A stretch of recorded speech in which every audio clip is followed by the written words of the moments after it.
Well, hello everybody, and welcome to Girl Meets Rugby. This is episode 001, the very first. My name is Christina Lanham, and I am a self proclaimed rugby fanatic and cannot wait to share some time with you talking about rugby and just all the different thoughts that I have in my head. I thought today for our first episode, I'll kind of give you a little background on myself, what it is that I find so enjoyable about rugby, and then we'll kind of slip into what will be the more normal format for the show, at least as I've planned it thus far. And so that will be focusing on domestic men's side with Major League Rugby, looking at the women's side with Women's Elite Rugby, and then we'll kind of dip into either some international or some collegiate uh, events that are going on. So stick with me. This might be a bit of a rough road, but we're going to get through it together. So I first saw rugby in 2020. I was living overseas in England. And as we all know, 2020 was a super fun year. And so I was lucky enough to be able to bubble up with some friends, and they played the Six Nations match. And it was awesome. I loved everything I saw in there. I love the physicality. I love the violence. It's not a lie. I do. I love the violence of the game.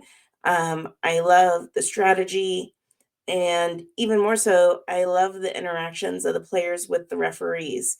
In a day and age where most sports things get really ugly around a ref, it was really nice to see conversation happening, good communication, acceptance of what the ref has said, and moving on and playing the game.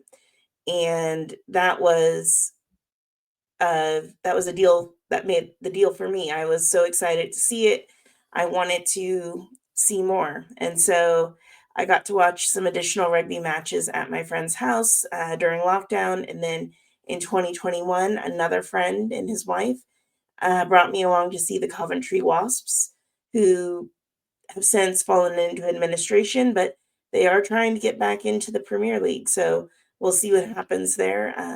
Hoping the best for the Wasps, but I got to see a live rugby game, and it was amazing to sit with fans of the opposing team and both of us having a good time.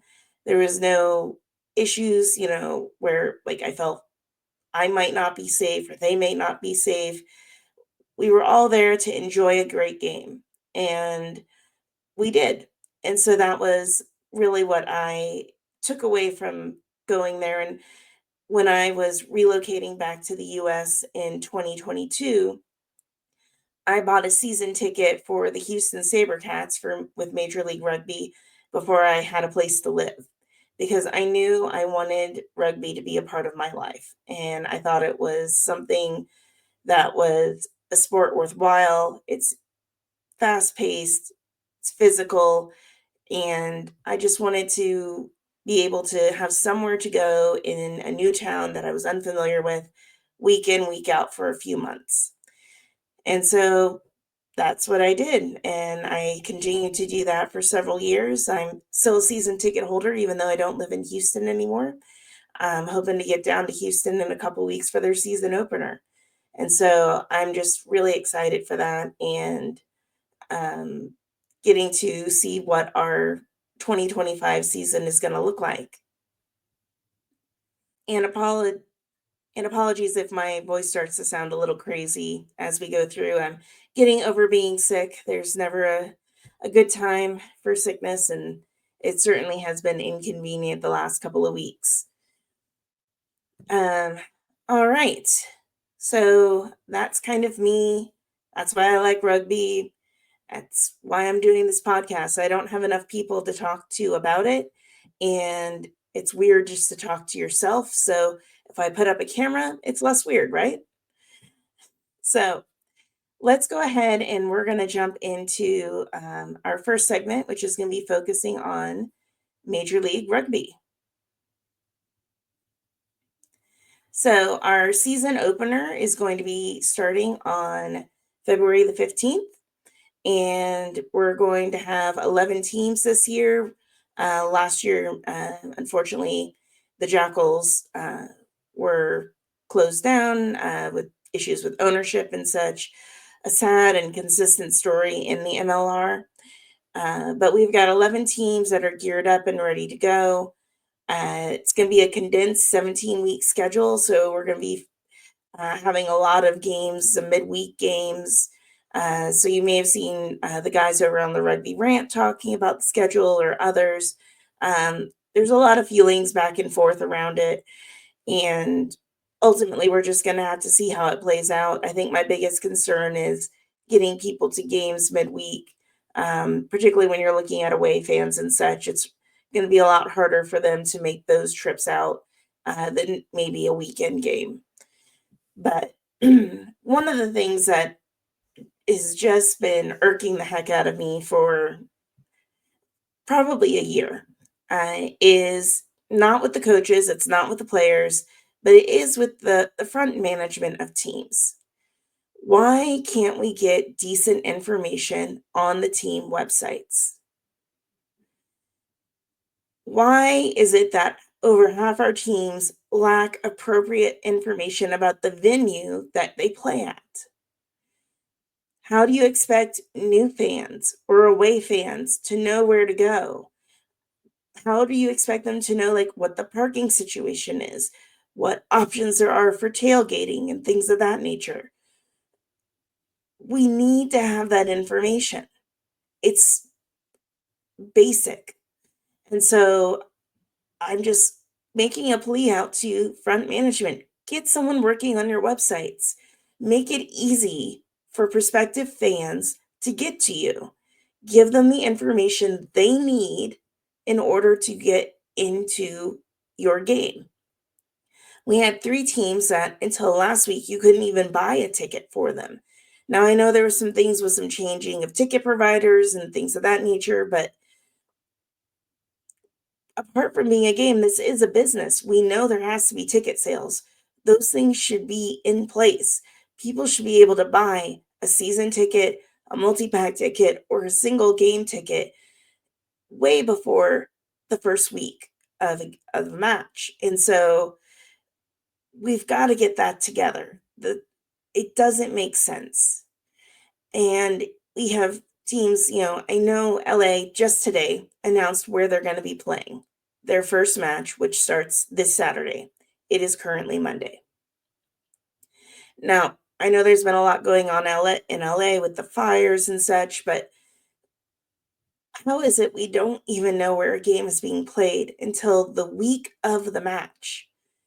That is just not a good thing. And so we've got to be conveying that information more. We can't just rely on posting it on social media. It's hard to go back and find that. So it's great to post there, but you've got to have your website fixed. Get the information there. Make sure that people know where to go.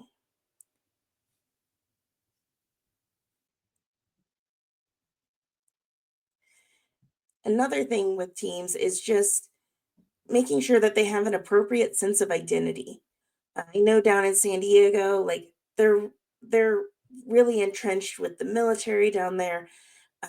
You know, the Legion. All makes sense. I feel like the Free Jacks have really embraced Quincy, Massachusetts, and you know who they are as a team. Their social media is just off the charts. And then Miami Sharks, they've really embraced the culture, the Latin culture down in Miami. Um, they're also doing great with getting out there on social media, though I will call them out. They don't have a roster on their website of their players. And that's something that needs to be fixed. Like, again, it's all about fan engagement. Social media is great, but you need to have other places where people can get stuff. But I look at the anthem and I look at uh, RFCLA, and I don't know who they are yet. I know Anthem, they're supposed to be the up and coming, the next generation, but is that all? Like, who are you? Like, what is it? what does your culture look like? What is the dynamic of the team? Like, how do you fit in with Carolina? Your anthem Carolina. So, what does that look like? Build an identity. For RFCLA, well, one, they had the creepiest mascot last year with the guys in blue bodysuits. I think they were the Morphees. If you've ever seen the show Community and you remember their mascot, the human being, it was kind of on par with that. It just a little unsettling. So I don't know if that was just a last ditch effort to create something with the crowds or what, but I don't even know what that says about your team. Now, I will say in their post today with the venue, they had a new little tagline on there, and it was Rugby the LA way, which is interesting. I don't know what it means yet, but it's something that caught my eye, and I'm like, okay, how are we going to embrace this? What is the LA team going to be like? And so, with their second year, I really hope that they take time, both them and the anthem, to build out what they think their image is going to be. And it can grow and it can change over time. I'm not expecting people to be perfect out of the gate, but start developing that. How are you going to relate with your fans? What are they going to recognize you by? It can't just be the kits and playing the game. There has to be something beyond that you connect with them. So that's my big call out to Major League Rugby. I'm stoked for the 2025 season. We've had like 5 coaching changes. We've had a lot of player shifts, a lot of new players coming in. And I think it's going to be an awesome season of some really intense matches. And so looking forward to it, looking forward to front management being more purposeful in how they handle their side of the business of rugby. And with that, we'll go ahead and we're going to move on over into women's elite rugby. So the WER. Now, last week I was talking on the Rugby Rant podcast about, they have officially announced the 6 teams. And so here we go. We've got the New York Exiles, the Twin City Gemini, Denver Onyx, Boston Banshees, Chicago Tempest, and Bay Breakers. I'm loving the logos. I love the distinct color palettes for each. I'm sure you've seen in MLR, we've got a lot of repeat in colors. So I like that these 6 teams are distinct from each other. I love that we've got some West Coast, we've got some Central, and we've got some East Coast teams. So it's well spread across the US, so there's a chance for more fans to get in front of them. This week, they've been dropping each team, kind of breaking down what each logo means, what each thing represents, which I think is really helpful. Again, helping tie fans to the new brands. And they'll be announcing soon where our logos are going to be, or sorry, where their games are going to be held and what their schedule is going to look like, as well as rosters. So all of that is coming. They're supposed to be launching off in March. I don't have a definitive date of a start for that yet, but really excited to see what's happening here. It's starting off as semi-pro, but with the hope of moving into full professional rugby. But players are going to get paid, which is something that is huge, especially for women's sports. And so we're going to have to see where this goes. And I think they're doing a great job thus far of starting to create some momentum, starting to create some interest as they're kind of dropping out, different tidbits here and there.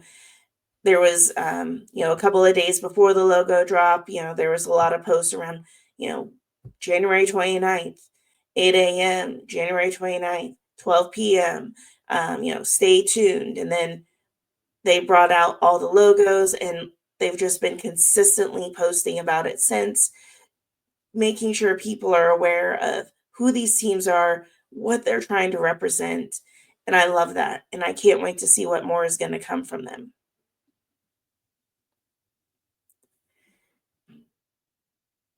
So, we will now jump down into our international segment. This is going a little quicker than I planned, but when you're just talking to yourself, sometimes that happens.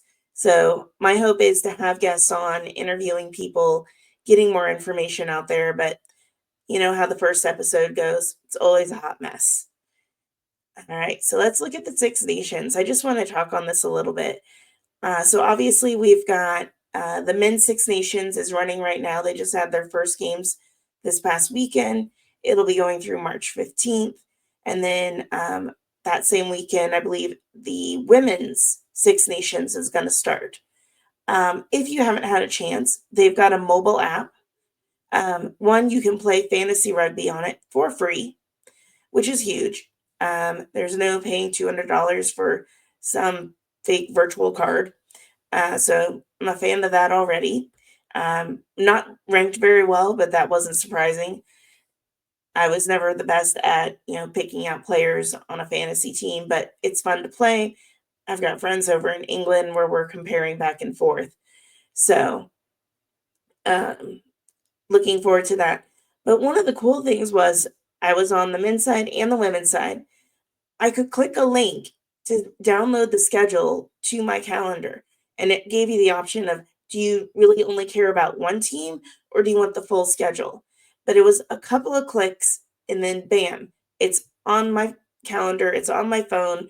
I know when all the games are going to happen in my time zone, which for Six Nations, since I'm based in the US, that's huge because there's anywhere from a 6 to 8 hour time difference depending on where they're playing. But it was so easy, and I'd love to see the MLR do that. I think the WER should do that too. Like, make an easy way to download the schedule that you can pick either your team that you're following, or all the teams. But it was such an easy way to get information to me that I can make sure I'm catching those games. Now, if you're interested in watching Six Nations for the men's, that is going to be streaming on Peacock here in the US. I believe it's on BBC Sports or iSports over in the UK. I'm still trying to see about the women's. It doesn't look like it's going to be on Peacock. So I'm trying to figure out where I might be able to watch that. But that is kind of one other thing, I guess, on that is Netflix just came out with season 2 of Full Contact Six Nations. But even before they released it, they announced that it's going to be the last season. They don't think it performed really well. And that's really disappointing. One, I think if they had any thought of, seeing the Alona Mara effect, what she's done through the Olympics, through Dancing with the Stars, now over at the Bristol Bears, season 3 should have brought in the women. We could have had a season, you could have had some about the men, you could have had something about the women, or it could have been all about the women. Six Nations. Those are some stories to tell that people haven't seen yet. And so I think it was short-sighted of Netflix to cancel the season or the series before the second season even actually really debuted. And I encourage you guys to follow it.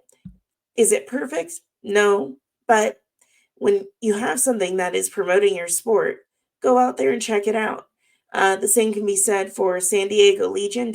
Had a documentary done, The Quest for the Shield, which is out on Amazon Prime. If you haven't yet, go out and pay the $5 to go rent that and watch it, or pay I'm not sure how much it is to buy it, but let's invest our time and effort and our money into things that are promoting our sport. We need, they need the fans to do that. And you need to tell people, and hopefully other people will stumble upon it and find it. But part of our job as a fan is to be an evangelist. Part of our job is to tell people, to bring people, it's to wear the merch, you know, get the word out that, hey, there is rugby in the US. There's rugby in the world. It's an awesome sport. Let me tell you the 500 reasons why I like it. Um, you'll only come off slightly like a crazy person. It's totally fine. So yeah, so that's my take on Six Nations. That's my take on Netflix. Really peeved that they're not giving it a full chance, and I think that the docu series itself, could have been a bit better. I think it focused a little too heavily on one or two teams, but still recommend that you check it out, get the viewership because I'd really love Netflix to reconsider and do Six Nations Women for season three. So, and with that, we're going to jump into what you can, a little closing thought on what you can take for on the pitch as well as off the pitch. And so, a lot of things here I've been calling out, oh, we're not doing this, or we don't have that, or, we need to do better here. And the important thing is, it's okay to try and fail. In fact, if you aren't willing to fail, you're never going to truly succeed. And so we need to be willing to give it our all and it not work out. And then we just have to get up. We need to try again. And I think so often we play it safe and do something, minimal that we know is going to work. It's not going to be great, but it's going to work and we're going to get there and we'll just keep plugging along. Or we won't try at all because we are afraid to fail. And failure is not the end. It's just a point to try again. It's a point to start again. It's like, hey, that didn't work. I wonder what I could do differently this next time. And so, whether it's, trying to launch a podcast and having a raspy voice while doing it and talking probably way too fast. But you know what? If episode one is a complete failure, that's okay. I'm going to try again. I'm going to learn from this. Will definitely be happy to get some constructive criticism and, what can I do better? But don't be so afraid of failure that you can't actually do something amazing. So that's our thought to take on and off the pitch tonight. I'm Christina Lanham with Girls Meets Rugby, and thank you so much for your time tonight and trying to help me launch off something that's been a dream of mine for a couple of years now. All right. Take care, everybody.